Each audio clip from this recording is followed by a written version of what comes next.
Coming up on GT, we take a look at Cut Sports at CHS. We find out what happens in the next episode of Pasta Police Department. And we take some time to remember one of our own.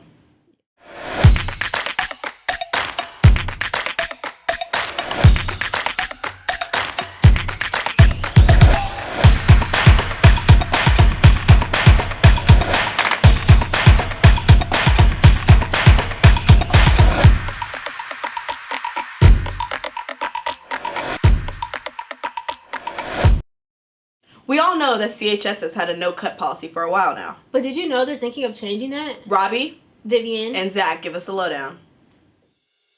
Back in 2018, we went from the no-cut policy to the current participation policy. But where the conversation has kind of come up about starting to cut when students come in the door as freshmen, I was approached by a group of 8th grade families at Widedown. Some of them were trying to make the choice between sending their student to Clayton High School or choosing a private option. Personally, my opinion on the Cut Sports policy is kind of split.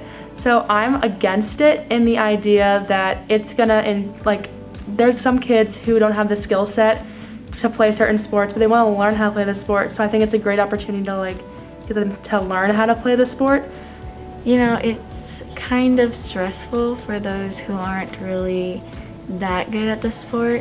But I'm also for Cut Sports because I feel like it'll make varsity and JVA teams more competitive, and it'll give us an edge that we need to start winning more games. But the general consensus from some of the Widedown families was, yes, we feel like this change would be good, can create a more competitive environment. I feel like Clayton would become a winning school with the Cut Sports policy because it'll create a competitive edge that we currently don't have on our teams. So we're trying to have that mental, that mindset shift, that cultural shift, that in Clayton we prioritize winning. I feel like people are very comfortable on our teams, and if we had that element of you can get cut at any moment and their spots are limited, it would create a more competitive and more trying nature for all the athletes. If there's an opportunity for them to be cut their freshman year and not waiting till their senior year, when they're in elementary school, when they're in middle school, they're going to prioritize those sports, and they're going to train outside of their seasons. They're going to get individual instruction. That way we have more students coming to us their freshman year that are more skilled in those sports, which would naturally create more competitive teams. I feel like if we had a cut policy, I feel like every sports record would be improved because that competitiveness would fuel the programs. It would open up some of our facilities because there'd be less bodies, having to practice on a different court space or outside field space. They would spend less time thinking about the lower teams and stuff, and they would have more time to polish the higher levels. I haven't heard a bunch from parents or students that are advocating for the way it is now. I've heard more from parents that want change. It's my job to serve the community, so it's important for me to get feedback from Widedown parents, from high school parents, and even more importantly from high school students. And if this is something we want to see change, then I would support that, and then continue those conversations, go to the Board of Education, get their blessing, and then start communicating what that might look like for next year. Up next, in a Billy on the Street parody, Dilia finds out the answers to questions everyone's been wondering about. Hey CHS, I'm Dilia Berrios, and today I'm going to be walking around the halls asking people's questions. Let's go. What's your name? Jack. Okay, are you jealous of Beyonce's success? Maybe. Maybe. Okay, let's go. Excuse me, what's your name? Riley. Can I ask you a question? Sure. Okay, what are your thoughts on Chromatica? What? Chromatica, Lady Gaga. Oh, I love her. Yeah, but what are your thoughts on Chromatica? Is it good or is it bad? The album. Oh, that's an album? Oh. Bye. Excuse me, miss. Miss, can I ask you a question? Yeah. Okay, what's your name first? Amaya? All right. Have you gotten your Ed Sheeran tickets yet? No, I haven't. Okay, that's good. Thank you. Hello, what's your name? Alyssa? Can I ask you a question? Sure. Okay. Megan Thee Stallion or Nicki Minaj? Megan. That's a good one, yeah. Hello, what's your name? I'm Maddie. Can I ask you a question? Yes. All right. Name a movie. Mean Girls. That's a good one. I like that one. Thank you. You're welcome. Hi. Can I ask you a question? Okay. Name a celebrity you hate. I don't know. Come on, I don't know. I can't. Just name a person. A celebrity that you hate. I can't even. Why is this taking so long? Because I can't even. Oh my gosh. Can I ask you a question? Yeah, sure. All right. First, what's your name? Tessa Palermo. All right. Name 3 famous white people. Alberta. He's white. Okay. Come on. 2 more. Come on. You put me on the spot. 2 more. You got this. You got this. Give me a second. Okay. I gotta think about Okay. this. This is bad. Okay, keep going. There's 2 more. I know there's There's two at more. least 2 more. George Washington. Okay. Thomas Jefferson. Okay, that's good. Thank you.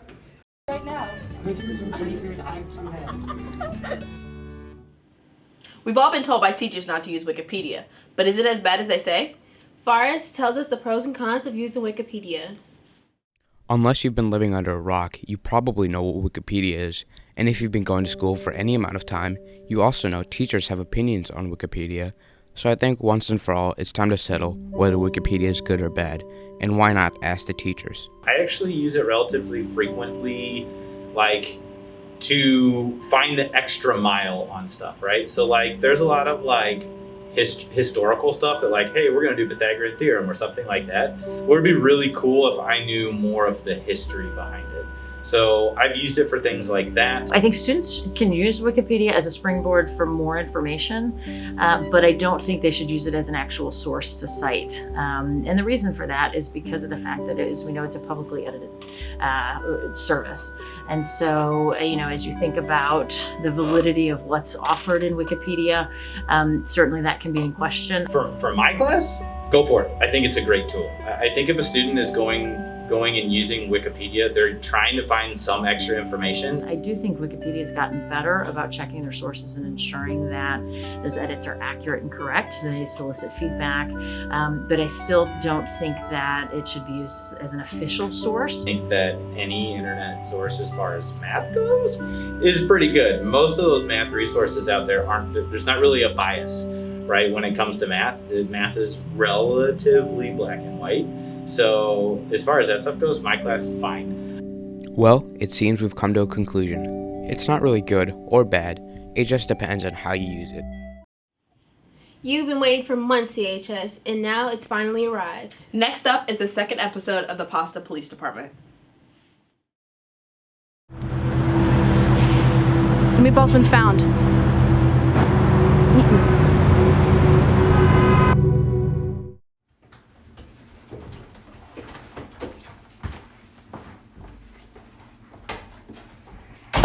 It was found about 6 blocks from Mrs. Massacelli's and Rigatoni Mortis. That didn't stop someone from taking a bite out of it? Who would take a bite out of a meatball that was sneezed on and then roll down 6 city blocks? Unless the bite was taken before the sneeze. That's the thing. The bite was taken after the sneeze. There's no snot in the bite crater, but there is lots of dirt and gravel. And what does that mean? The bite was taken before the meatball started rolling. So the bite was taken in between the sneeze and the initial meatball roll? So the sneeze couldn't have caused the meatball to roll unless it was bitten in midair. Unlikely. Mrs. Massacelli is hiding something. I think we ought to go pay her a visit. I think we should look into her old career as a cook first. Let's go meet with her old boss. Yeah, I finally years ago. She made a bad calzone. I got a bad review. She never really recovered from it. Do you know who gave her the bad review? Well, yeah, it was somebody like Jaboni or something, you know?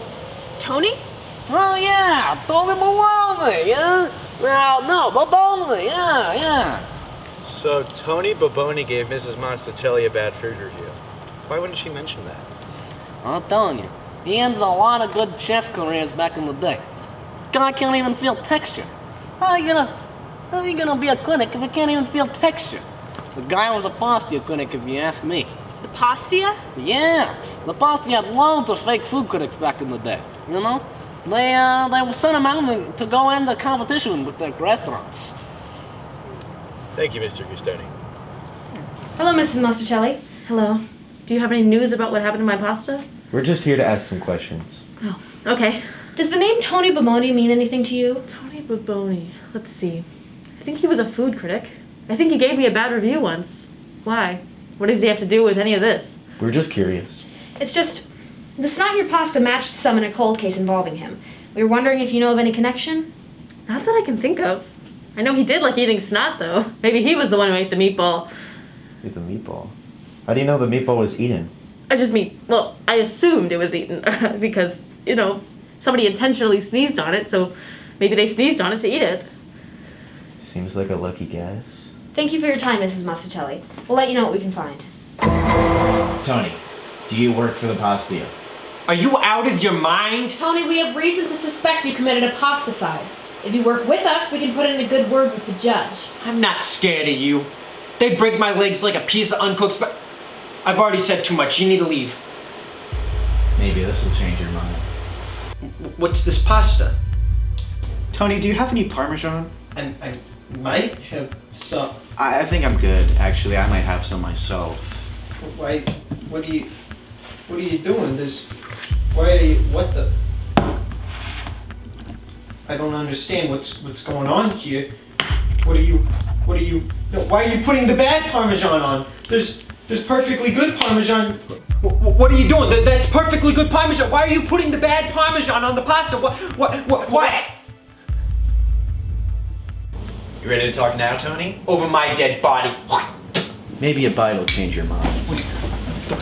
Okay, I'll talk. You have to promise to protect me from them. You're safe with us, Tony.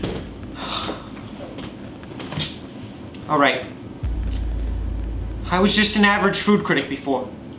Till one day, this guy in a funny hat came to my house. Tony Boboni. Can I help you? You're gonna publish a review on the Catskill Gonzola this Friday. I don't think you should be here. I want you to write the review favorably.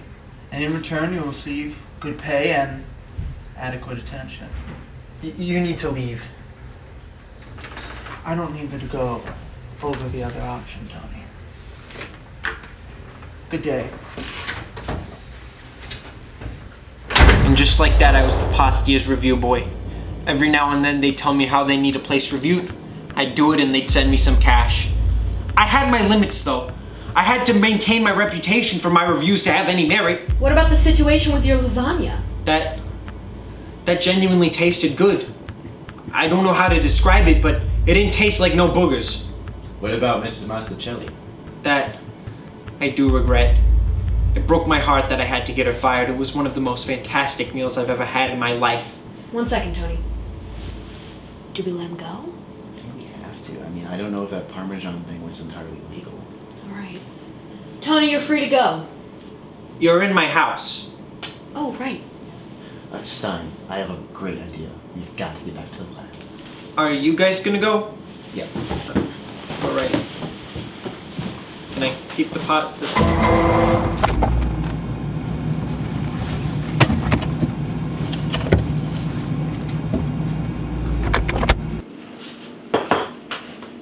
Calsyn, don't!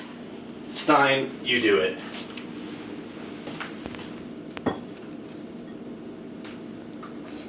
It's just like Boboni said. This doesn't taste like no boogers.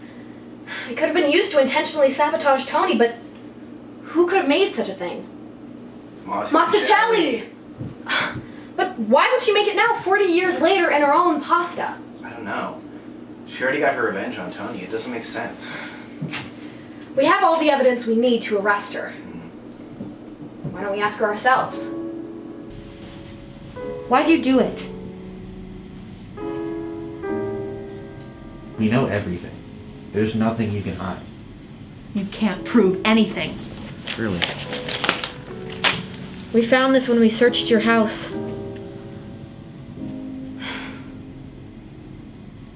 I've been making fake snot for the pastilla for a while now, ever since we did Boboni Inn.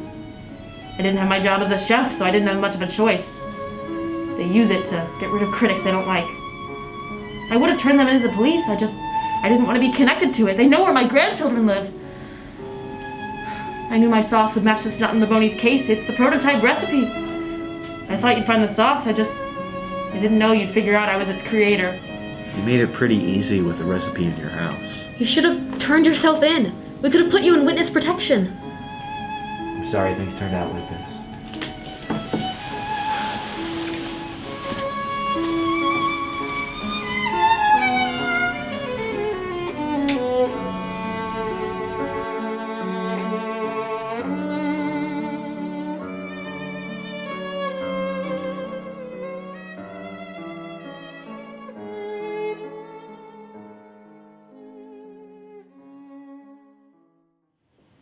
As some of you may know, we recently lost one of our own, Senior Finley Naylor, to cancer.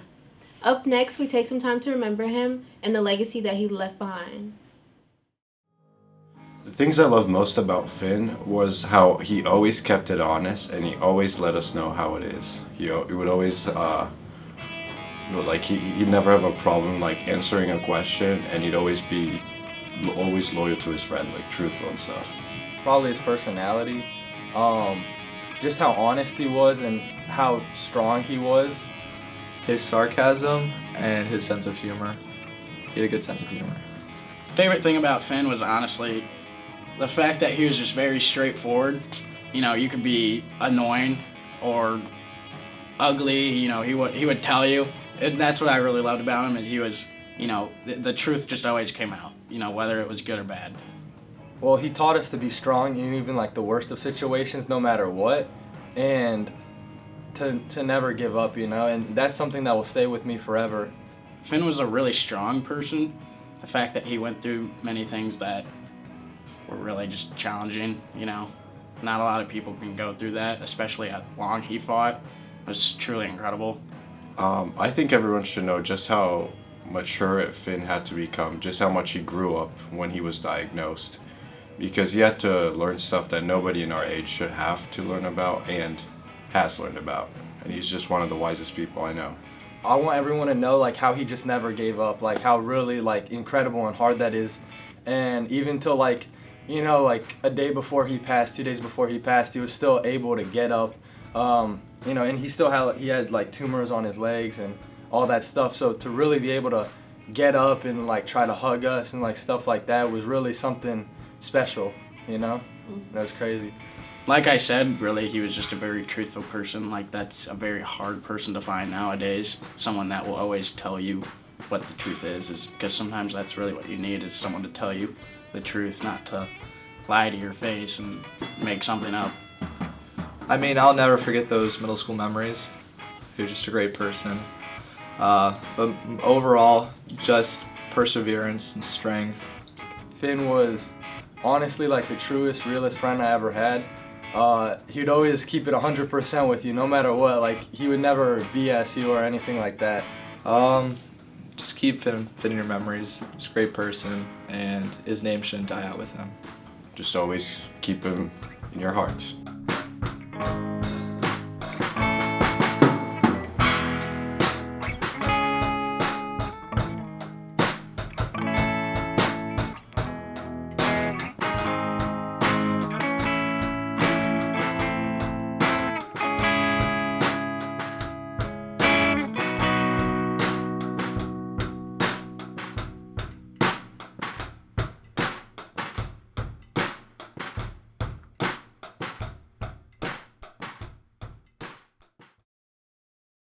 This has been GET, a production of the Greyhound News Network. Thank you, CHS. And have a great weekend.